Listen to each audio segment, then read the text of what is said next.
नमस्कार मंडळीनो, मी कोकणी माणूस बाबूदादा. काय समजलीव मंडळीनो, आज आपल्या चिंद्रवळे ग्रामदेवतेचा वार्षिक गोंधळ आहे आणि बघा अख्खा गाव आज कार्यक्रमाला इथं जमलेला आहे. आणि यंदाची इथं सजावटीची सर्व आयोजनाची जबाबदारी आहे, जेवणाची वगैरे ती आपल्या डापळेवाडीची आहे. आणि डापळेवाडीतला मुंबईकरी एकूण एक घरपट सगळं आलेले आहेत आणि कार्यक्रमाला अगदी आवर्जून उपस्थित राहिलं. खूप मस्त असा कार्यक्रमचा उत्साहाचा वातावरण आहे. आपण पण याच्यामध्ये सामील होऊया. चला जाऊया मंदिरात, दर्शन घेऊया.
आता आरती सुरू होत आहे. गाव मंडळी सगळ्यांनी आरतीला यायचंय मंदिरामध्ये.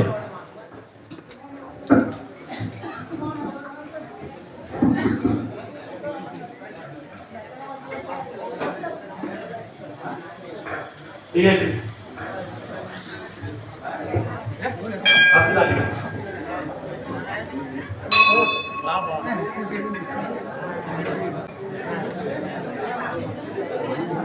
सर्व महिला गाव मंडळी सगळ्यांनी आरतीला यायचं आहे.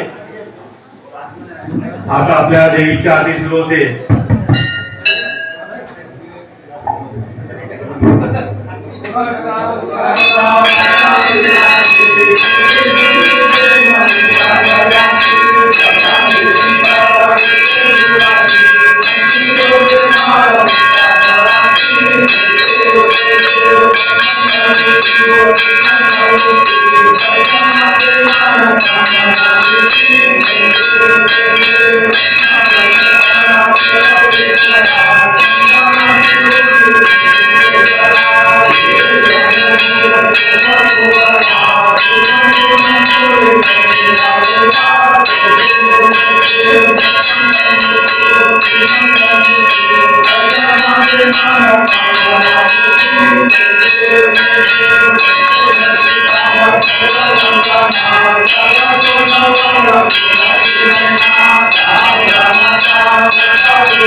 आपला दर्शन घ्यायचं आहे. कुठल्याही बाहेर पडण्याचा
पदे उडवला पदे तुमचा पदे उडवली का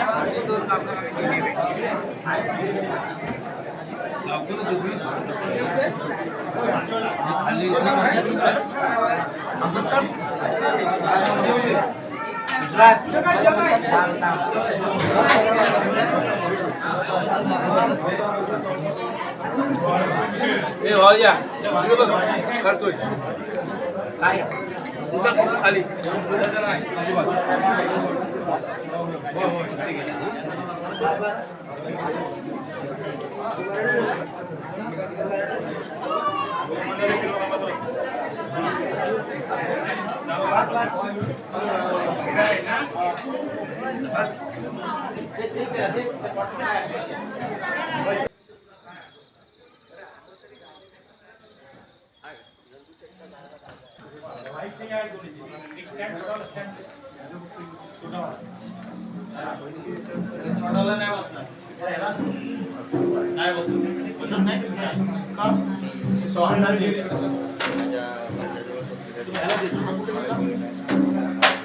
याला योगा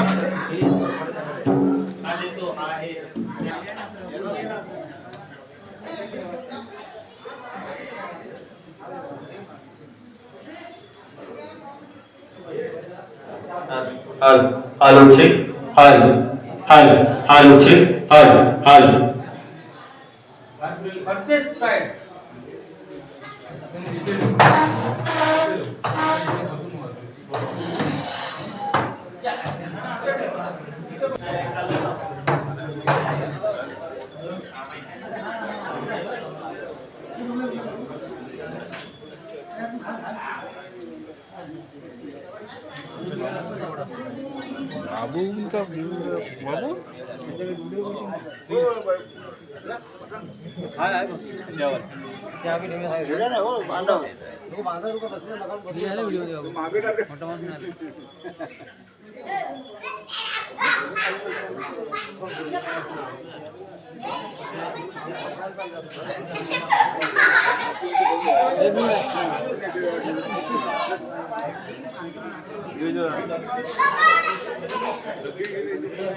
समस्त मंडळी गावगावकरी मानकरी ड्युटी बाजारा हुकूम समस्त मंडळी गावगावकरी मानकरी ड्युटी बाजारा हुकूम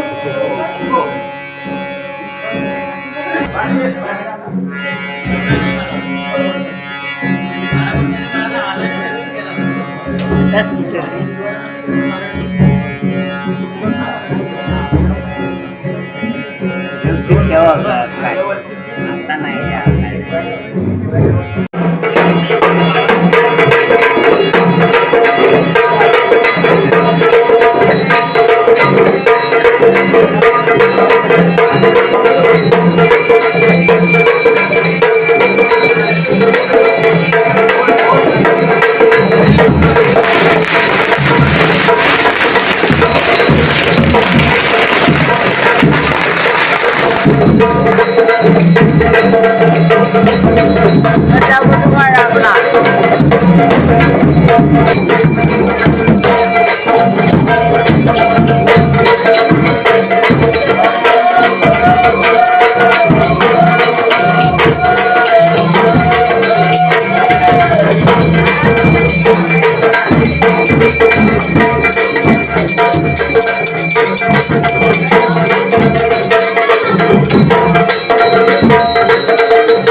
काकडे नाचवायचे आहेत आपल्याला, त्यामुळे ज्यांना ज्यांना काकडे घ्यायचे आहेत त्यांनी उठायचे.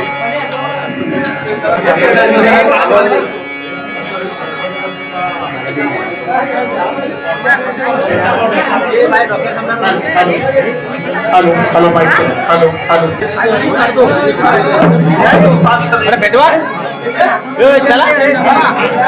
काकडे भरपूर आहेत, काकडे भरपूर आहेत, फक्त नाचताना सांभाळायचे आहे. फार जवळ अंगाला लागेल असं करू नका आणि शांतता नाही, आपल्याला आपली ड्युटी लागणार नाही याची दक्षता घ्यायची आहे. आपल्या सर्व गावकऱ्यांना विनंती, एक चांगला सोहळा सगळ्यांना दिसला पाहिजे. आपापले कपडे सगळ्यांनी सांभाळायचे आहेत आणि मध्ये कुणीही नाचू नये. हा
सर्वांनी आपल्या ड्युटी आतमध्ये ठेवायचा आहे आणि सगळ्यांनी व्यवस्थित बसून घ्यायचं आहे.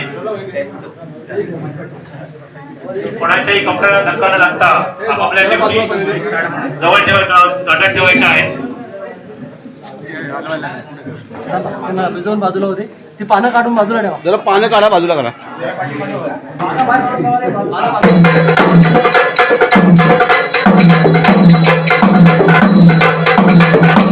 कबीराचे गणी कोसले, कौशल्येचा नाम आहे.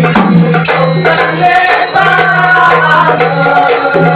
कबीराचे गणी कोसले, कबीराचे गणी कोसले, कौशल्येचा नाम आहे.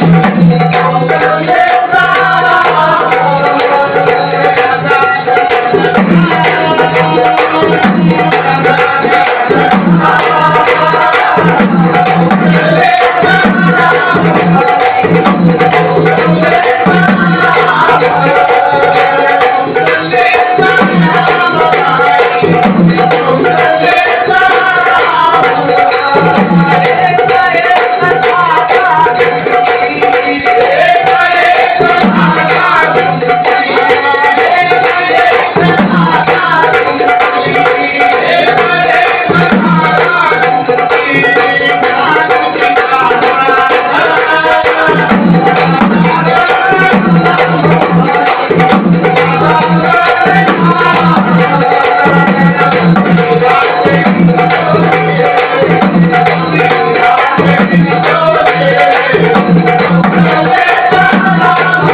गोंधळाचा दिवस.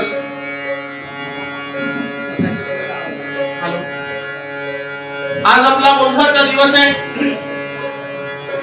मंडळी भरपूर जमली आणि एवढी मंडळी बसल्यानंतर आम्हाला पण जरा इच्छा होते. आज गोंधळी पण भरपूर आले. मगाशी आम्हाला वाटलं होतं आम्ही आपलेच गावकर दोन कोणतरी घ्यायचे आणि गोंधळ सुरू करायचा. अशा परिस्थितीत होतो. नाना कुठे गेले? नाना दिसत नाही. येतील. नानांच्या काकू पण दिसत नाही. आहेत ना? आणि दरवर्षी त्या नेहमी पुढे असतात म्हणून म्हटलं हरकत नाही. आमचं कसं आहे, पूर्वीच्या लोकांमध्ये मिळून मिसळून राहणं हेच गोंधळ आणि ती गोंधळाची सेवा. पूर्वीसारखं आता काय राहिलेलं नाही बरं महाराज. सगळा जमाना बदलला. आता आपण जे करतो ते पुढे आयुष्यभर पाहू शकतो. पण त्यावेळी होतं की तो जो क्षण आहे तो जगायचा आणि पुढे निघून जायचा.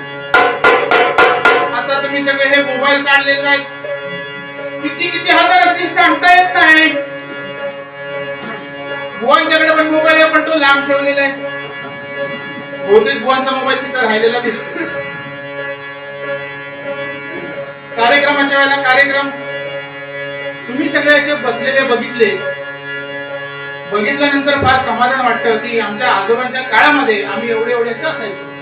हे जसे अशी छोटी मुलं दिसत आहेत, हे जे टवाळके दिसत आहेत, हे सगळे ह्या गावकऱ्यांचा एक टवाळके इथे दिसतोय मला पासून मला भेटला तो. त्याला मी विचारलं, बायको इथं आहे की माहेरात आहे? काय बोलायला तयार नाही. झालं तर गोंधळ, तर जन्माचा गोंधळ. त्यामुळे याच्या पुढे जे आयुष्य चाललेले आहे, मगाशी आपले आमचे देसाई काका, भेळवाले काका म्हणून सगळेजण ओळखतात. हे खास आपल्याकडे पेटी वाजवायला येतात. त्यांचे मित्र भेटले. कुठे गेले ते? दिसतात कुठे? हे बघा, ते म्हणतात माझं वय झालं. देसाई काका म्हणतात माझं आता उद्या लग्न आहे. म्हणजे हा मित्रत्वाचा संबंध एवढ्या दिवसांनी, एवढ्या वर्षांनी भेटल्यानंतर ज्या काय त्यांच्या गप्पा सुरू झाल्या, तर फार समाधान वाटलं की ते दोघं जण एकटे, त्यांना काय वेळेचं भान नाही, काय नाही. शेवटी मी त्यांना म्हटलं, ही टोपी घ्या आणि चला बसा, सुरुवात करायची आहे. लांबून आलेले भेटले की मग गोंधळ होतो. कारण आता आपण सगळे पैशाच्या पाठीमागे लागलेलो आहोत आणि जे समाधान आहे ते विसरत चाललेलो आहोत. जगण्याचे क्षण हे विसरत चाललेले आहोत. संसार रूपी मायेमध्ये अडकत चाललेले आहोत. संसार देवाला करावा लागला, तुम्हा आम्हाला चुकणार कुठे? पण संसार साधुनी, म्हणजे तुकाराम महाराज म्हणतात परमार्थ साधुनी.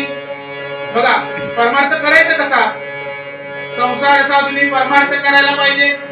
तुम्ही काही करा, तुम्हाला संसार चुकलेला नाही. संसार कसा आहे बरं महाराज? कोकमा करून सार बनवायचा, एवढं सोपं संसार नाही. आता संसार करायला बुवा पण अजून एकटेच आहे. सगळेच बुवा एकटे आहेत. म्हणजे मी तसं नाही, सगळेच बुवा. कारण आता पूर्वी लोक 21 वय झालं की लग्न करायची. आता 31 झाले तरी लग्नाच्या मागे नको म्हणतात. अजून आमच्याकडे गाडी नाही, बंगला नाही, बँक बॅलन्स नाही, त्यामुळे आम्ही स्टेबल नाही. आणि गोंधळ करून काय पोटं भरायची नाही. त्याच्यामुळे आधी सगळं होऊ दे आणि मग पुढचा विचार करू. मग त्यामुळे हा संसार कसा आहे? काय लावी दासी देवा संसार, काय लावी दासी देवा संसार, काय लावी दासी देवा संसार.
आणि बाकीच्यांनी तो संसार पाहायचा. मग त्या संसारामध्ये पूर्वीच्या काळामध्ये काय काय यायचं, मी हे का मुद्दा म्हणून सांगतोय. तुमच्याला काय फार कथा सांगायची हे करायचे, मी कथा सांगू शकतो, पण मग तुम्ही म्हणाल नंतर नको आता हे बरेच वाजले, भूक लागली, जेवायला जायचं.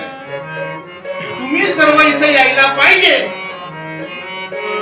म्हणूनच आम्ही गावाला रिक्वेस्ट केली, म्हणजे तुम्हाला रिक्वेस्ट केली, जे मानकरी आणि गावकरी आहेत त्यांना रिक्वेस्ट केली की सकाळी पाहिजे तर आम्ही येतो, पण मंडळी सगळी आली पाहिजे. गोंधळ आपण दिवसाचं करू. आताच्या मंडळींना जागरण होतंय, घरात जाऊन 2-3 वाजेपर्यंत मोबाईल वरती चालतं, पण देवाच्या पुढ्यात 1 तास बसायला नको, असं होत नाही. म्हणून मुद्दामून आपण संध्याकाळची वेळ घेतलेली आहे. पण संध्याकाळची वेळ घेतल्यामुळे संध्याकाळच्या वेळेला लक्ष्मी घरात येते. त्याप्रमाणे आपण बरं महाराज ह्या ग्रामदेवतेच्या मंदिरात संध्याकाळच्या तीर्थांच्या वेळेला आलेलो आहोत आणि आल्यानंतर दिवसभरामधला जो थकवा शीण हा सगळा निघून जातोय. आता आम्ही सगळा प्रवास वगैरे करून आलो, आमची मंडळी जी आहे ती सगळी धावपळ करून कुणीकडनं गोंधळाला जायचं म्हणून सगळे धावून आले, आनंदामध्ये आहेत. मी गाणं म्हणायच्या ऐवजी ते सगळं पाठीमागून उचलतंय. याचाच अर्थ जेव्हा आतून येतं तेव्हा समाधान मिळतं. ये रे माझ्या मागल्या माघारी, वरून जे मानेवर बसून काम करायचे ते तसं चालणार नाही. काय लाविला अशी देवा संसार छंद. आलेले पाहुणे मंडळी, मानकरी मंडळी, वरिष्ठ मंडळी यांना सर्वांना अभिवादन. कारण कसं आहे, कोण कुठे बसले कसे बसले मला माहित नाही. पूर्वीच्या काळामध्ये सगळी मंडळी अशी बसलेली असायची. गोंधळ सकाळी 4 ते 5 वाजेपर्यंत चालायचा. मी म्हटलं तसं हे बारकी बारकी जी मुलं दिसत आहेत एवढे एवढे आम्ही इथं उभं राहायचो. जुनं मंदिर होतं, 4 साईडला गज होती, गज म्हणजे लाकडी गज होती. इथं होम हवन कोपऱ्यात होतं की नाही. तर होमामध्ये म्हणजे ती हवनाची कुंड होती, त्याच्यामध्ये झोप आली की पडायचं. 2 वेळा मी पडलेलं आहे. पण गोंधळाला उभं राहायचं ही पूर्वीपासून लावलेली सवय. म्हणून तुम्हाला आणि तुमच्या ज्या छोट्या छोट्या मंडळींना सवय लागावी म्हणून आपण गोंधळा संध्याकाळचा केलाय आणि तो कायम असाच पुढे सुरू राहायला पाहिजे. आणि सगळे जे मंडळी मुंबईतून आलेले असतील, इतर कुठून दुबईतून, परदेशातून किंवा आउट ऑफ इंडियातून त्या बाहेरून आलेले असतील, एवढा खर्च करून आला काय खरं 2 तास फक्त देवासाठी काढा, म्हणजे हे संध्याकाळी. गोंधळी काय सांगतात हे सांगण्यासाठी नको. वर्षात एकदा देवाला येता, देवाजवळ आल्यानंतर फक्त पैसे मागता, मागणं मागता. आपल्याला मागणे पैसे नको. वर्षात जेव्हा येता तेव्हा देवाला भेटायला म्हणून यायचं आणि आल्यानंतर 10 मिनिटं 15 मिनिटं तासभर बसायचं आणि देवाला एवढंच म्हणायचं, वर्षभर देवा तू एकटा असतोस, दरवर्षी शिमग्याला आमच्या घरामध्ये येतोस, पण तुमच्या मंदिरात आम्ही कधी येत नाही. आलो तरी घंटा वाजवतो, पैसे टाकतो, पाया पडतो आणि निघून जातो. मग मी आज आलोय, गोंधळी बुवा काय बडबडायचं ते बडबडू दे. तुझ्या मंदिरात आलोय, मी तासभर बसणार. तुझं जे काय सेवा कीर्तन चाललंय, तुझं गुणगान चाललंय ते फक्त ऐकणार आणि तुझ्या साथ संगत सोबत करणार, एवढंच फक्त हवंय. काय लावेल अशी देवा संसार छंद. या संसार रूपी मायेमधून थोडासा वेळ काढून आपण इथे आलात, त्याबद्दल सर्वांचे आभार. असं मधल्या काळामध्ये मी सारखं हे सांगतो, मधल्या काळामध्ये म्हणजे 2-3 वर्षापूर्वी महिला मंडळ फार इथं नसायचं. ही जी बच्चे कंपनी दिसते ती फार इथं नसायची. आमचे नाना, बाकी मानकरी, गावकरी जेमतेम 10-12 जण असायचे. देवासमोर कोमट कोमटायचे, घरात निघून जायचे. देव ह्या मधल्या काळामध्ये विचार करत होता, माझी जी पूर्वीची मंडळी होती जी भले पिऊन येत होती, नवटाक पावशेर मावरून येत होती, मला शिव्या घालत होती, पण मला कधी सोडत नव्हती. आमचे एक गावकर, माझी आठवण सांगतो, एक गावकर, आता ते गावकर नाहीत, शिंदेवाडीतले असावे किंवा वरच्या वाडीतले असावे. या मंदिरात सकाळपासून संध्याकाळपर्यंत लावलेली असायची बरं महाराज, पण ह्या मंदिराची जागा सोडायची नाही. गोंधळी आले की गोंधळांबरोबर, गोंधळ आटपले की नानांच्या घरात जेवण बिवण झालं. आता नानांकडे गेल्यानंतर शिरा हा मेन, मुख्य म्हणजे शिरा. भात भेटणारच आहे पण शिरा मुख्य. आमच्या गोंधळांच्या पानातला शिरा गावकर आपल्या पानात काढून घ्यायचे. गोंधळांना डायबिटीस ना, शिरा मात्र गोंधळांच्या ताटातलं घेणार 100%. ही छोटीशी आठवण, फार सुंदर आठवणी आहेत. कार्याला विलासी देवा संसार छंद. आपल्याला फार कथा कीर्तन वगैरे असं काही सांगायला आलेलं नाही. कधीतरी आपण वेळ काढून मुद्दा पण सांगू. त्यावेळेला आपण जसा असा हा माहोल बनतोय त्यावेळेला तसंच आपण मस्तपैकी 2 तासाचं कीर्तन करू. पण आता कसं आहे बरं महाराज, जे काय मी थोडंफार तुम्हाला सांगेन ते सगळे आमचे अनुभव, आलेले अनुभव आणि तुम्हाला कनेक्ट होतील असे अनुभव. 10 मिनिटं 15 मिनिटं मी बोलणार आणि हे सगळं आम्ही घातले याचा मान राखावा म्हणून आम्ही बोलतो. त्यानंतर मला महाराज आपल्या देवीचा गोंधळ होईल, गोंधळी जेवायला जातील, तुम्ही आपापल्या घरी जाल, तुम्ही पण जेवायला जाल. मग आपला गोंधळ संपणार आणि मग आपली भेट पुढल्या वर्षी होणार. त्यामुळे गोंधळाला सुरुवात करायची मला महाराज. क्षीरसागरात असं श्री बैसला, क्षीरसागरात असं श्री बैसला.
फायनल